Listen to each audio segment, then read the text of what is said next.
Again, um, went to Rochester, Mayo Clinic. Got put on the transplant list. I'm still waiting for my official letter. It was interesting. Even if you're not sick, I'd recommend going to Mayo building. The art there is just amazing. People are extremely friendly. But if you're gonna be sick, I would say that's probably the best place to be sick. We had quite the snowstorm when we were there. That happened to be when the roof caved in on the Metrodome. We had in Eau Claire here, we had 22 inches of snow. I'm not sure how much Minnesota got, but we were stuck there for an extra day, which didn't bother me a bit. It was actually quite fun, even though I was sick the whole time. We were back all last week. Actually more than last week. And I just spent that time kind of decompressing of all the information. Got big, thick books of stuff I have to read through: financial, pre-transplant, post-transplant, medications, what to expect, diet, psychological issues, side effects, possible problems. Looking at the financial portion, it looks like the transplant evaluation was about $38,000 to $40,000 just for those 4 days. The transplant itself is somewhere around $300,000 or $380,000. Quite expensive. I do feel kind of good because people have been checking their own blood types and stuff to see if they're a match for me, which shows me that they care. Unfortunately, I have a rare blood type of O positive, and also you need somebody who has the same build as you, so that the liver can, if it's a living transplant, so that way it can grow back into the size that it needs to be in order to support the body. So no matches yet, but the support I've been shown is awesome. By friends, family, even people I don't know. This last week, I couldn't sleep from Friday through Monday, and I was feeling really bad and I was really bloated, so when I went in to get my tuberculosis shot for the testing, so I can volunteer at the hospital, I was really feeling bad, so I went down and I ended up getting into the ER. They ran some blood tests. They saw I had a high white count. They ran some antibiotics through me, and they rehydrated me and sent me home. And then Tuesday, I believe, Tuesday or Wednesday, I was out doing some shopping and I just started burning all over. My entire body was on fire, and it felt as though I was drugged. I could barely walk, and it hit me in an instant. And where I was at, I sat down for a little bit. I got back up, and I was trying to make it back to where I was originally headed. And I got back there, and I had got a lamp, and I was coming back out, and I made it to the first row of coaches, and it was getting so hot, and I was getting so weak. I took my jacket off, and I was soaking wet. but my skin was just freezing cold. I had to sit down. I ended up passing out on the couch for a while. I'm surprised nobody said anything because I was sleeping on the couch in the middle of a store. I was able to finally make it to the register. I don't know how long I was there. I bought my lamp. I went out in my car with no jacket on. I laid down in the car and I called a friend. It was 38 degrees or so, 35 degrees or so. I had no jacket on, car was not running, and I was sweating like crazy. So my friend got there and I had her take me to the, not the emergency room, but the urgent care.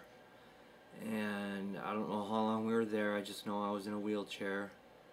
And I remember waking up a few times with my face buried in my jacket, laying or sitting in the chair.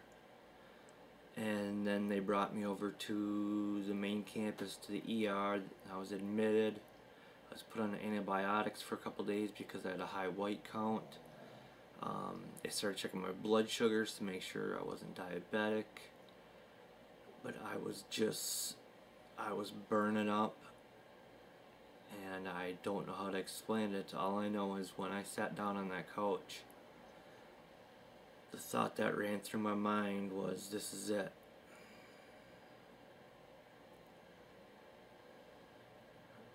I had no idea what was going on. I thought it was the end.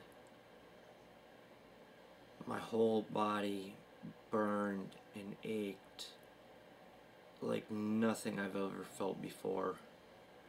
It was each individual muscle, each individual piece of skin, you could feel it. And it just burned so bad. And I sat down and I thought, my liver's failing. It's done.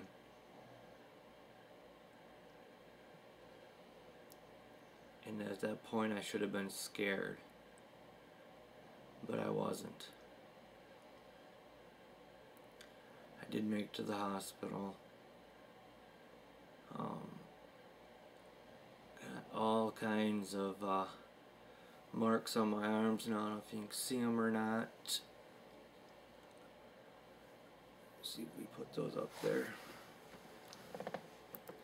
Right here. Here. This is all purple. I had several shots in here, blood draws. I had an IV. They finally got, that's a different shot. They tried all over the place because I was so dehydrated.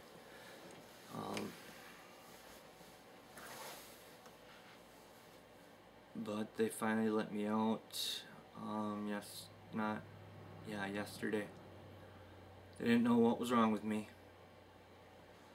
I do have another follow-up appointment tomorrow. Hopefully I can get some more answers because nobody seems to know what happened.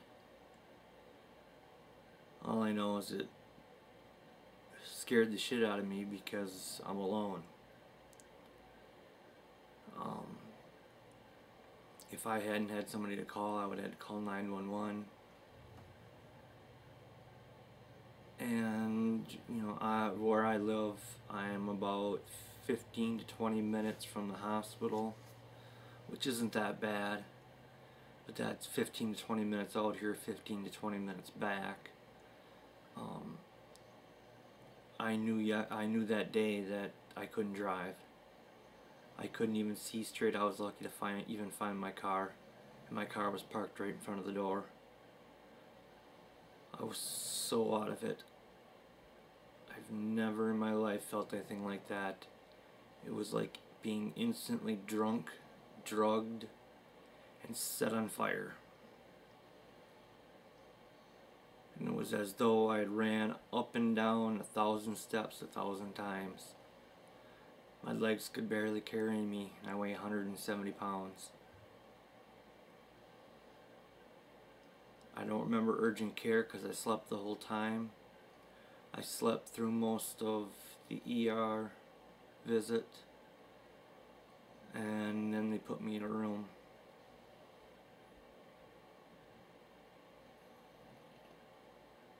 And unfortunately my little dog was home alone, so I had to have that same friend come pick him up.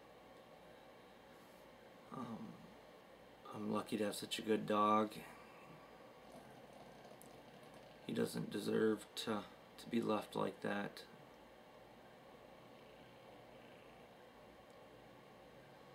And now I have to start contemplating what I'm gonna do, because I obviously can't stay alone.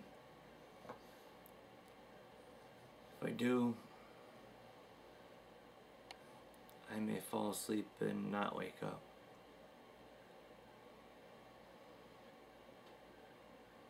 And the only thing about that scares me is I have children. I don't want to leave my children without a father.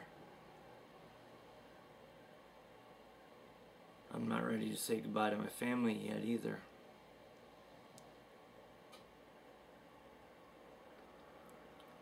I myself am mentally prepared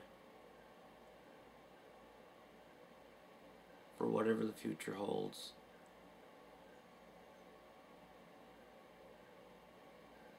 It's just hard when you have children.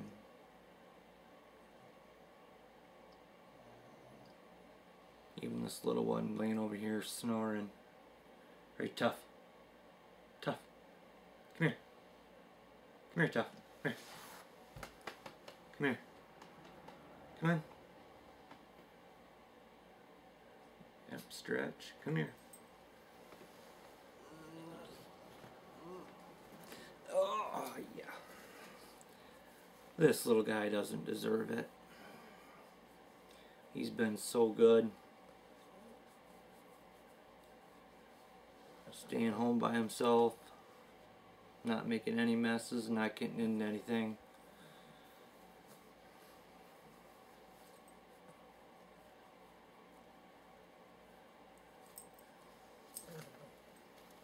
That's my child when my children are away. So, until next time, hopefully better news. We'll see. But please subscribe, rate, comment, share some stories. I know I can't be the only one going through this right now. It's hard to find other people who are, so thank you for watching. Till next time.